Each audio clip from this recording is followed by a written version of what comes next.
What's going on, Reset TV? Hope everybody's been okay. Going through something with YouTube right now in terms of monetization. Trying to do it the right way, so I'm changing a few things up. But real quick, guys, I want you to check out this audio because I don't want to show the entire clip and take away from somebody that I really respect in terms of his comedy. That's Josh Johnson. If some of you are familiar with him, then you know this guy is just on a rise. He's been doing wonderful.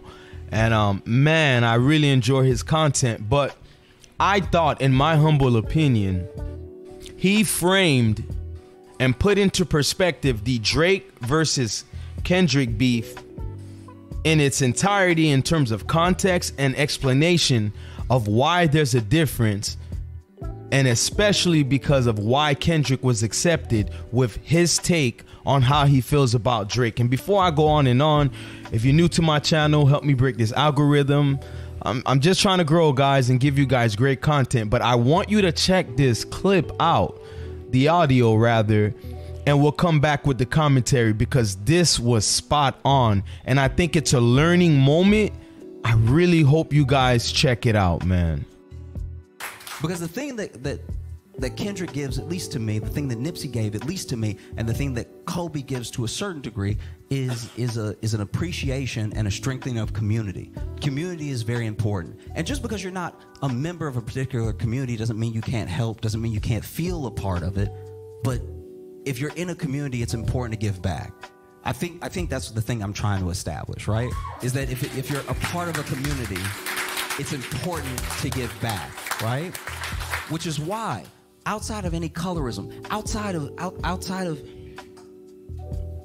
of any like part of the beef, the thing that bothered people, and the thing that I think gets missed because people want to be fans in whole of a person and their work, and that's just not possible. You know what I mean? Like it's not. You don't actually know the person, so maybe they made a good thing and maybe you like it, and that can be enough, right? So this isn't to discredit the entirety of someone making work and then also having to back up that work with being an angel. But I think what bothers people is that community is sometimes equal to culture. So if you're not a member of a community and you take from the community, let's say you're a business that moves in and all you do is sit there and let the people spend money, and then you send that money away from the people who spent the money that you put that. What place do you have here? We're trying to build something, we're trying to build up, and you're just taking, right? And I understand business is business, but you're just taking. And I think that's what bothers a lot of artists about Drake.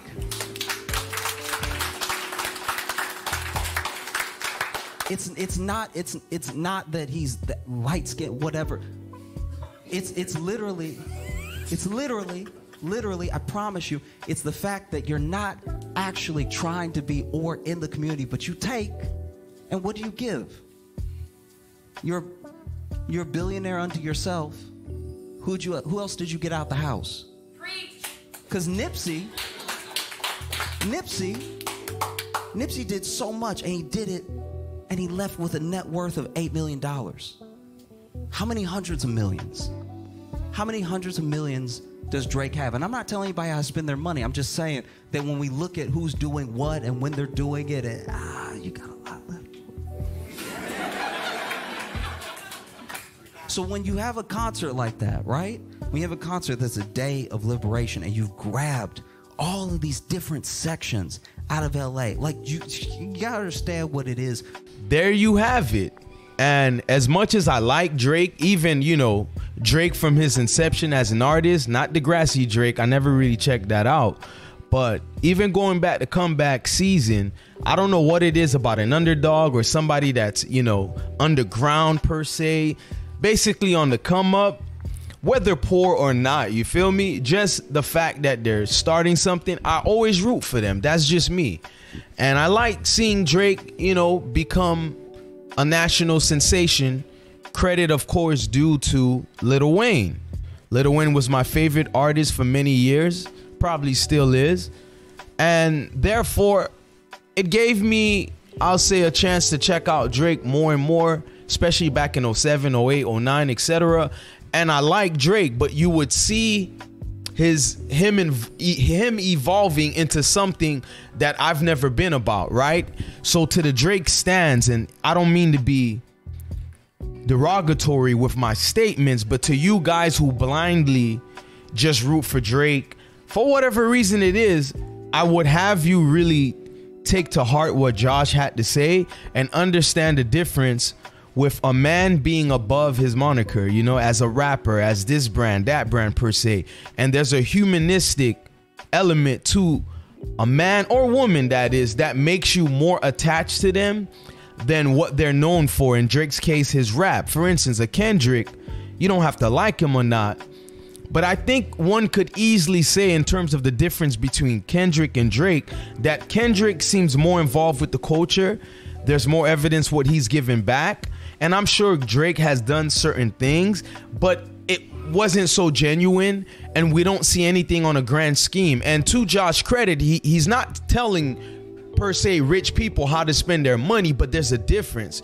Drake with the culture and wave hopping, flipping and switching every persona that one could think of, as a sports fan, as a this, as a that, with his accents. And it never felt genuine. It never felt like Drake came onto hip hop to grow and build with it. It always, to me personally, felt like he took from it and built himself up, not hip hop itself or the community that we all know is attached with hip hop. Even though I get it, multiple different cultures are part of hip hop, but that's because the culture that it's rooted from. Some say, you know, it's originated through African American culture, others say it's Latin American, but nonetheless, it comes from very humble beginnings and has transcended, you know, styles and swags throughout the world. Hip hop has touched every element of marketing that one could think of. And when I think of people like a Nipsey, etc., certain others that has became more than just a rap mogul or artist in the name of hip hop because of their, you know, philanthropy or whatever it is that made them seem embodied in the culture, Drake isn't that.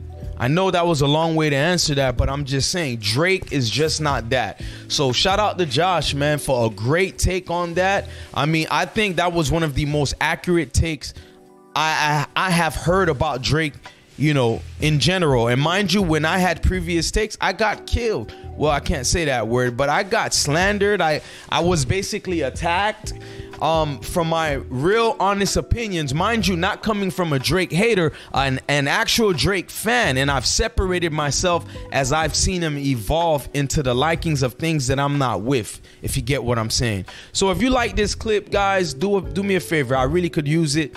Go ahead and tap in, subscribe to my channel. I'm not giving up despite some recent things that has happened. I appreciate everybody that continues to tap in with me, even if you're new. You know, show your man some love. But other than that, that was a phenomenal take by comedian Josh Johnson. Please, guys, check out his channel. I have it in the description. A great, well-rounded comedian. I kid you not, but he had the best take on Drake versus Kendrick. And I'm out, y'all. You can't get on me. I might jump on the stage with a stick on me. Head corner back.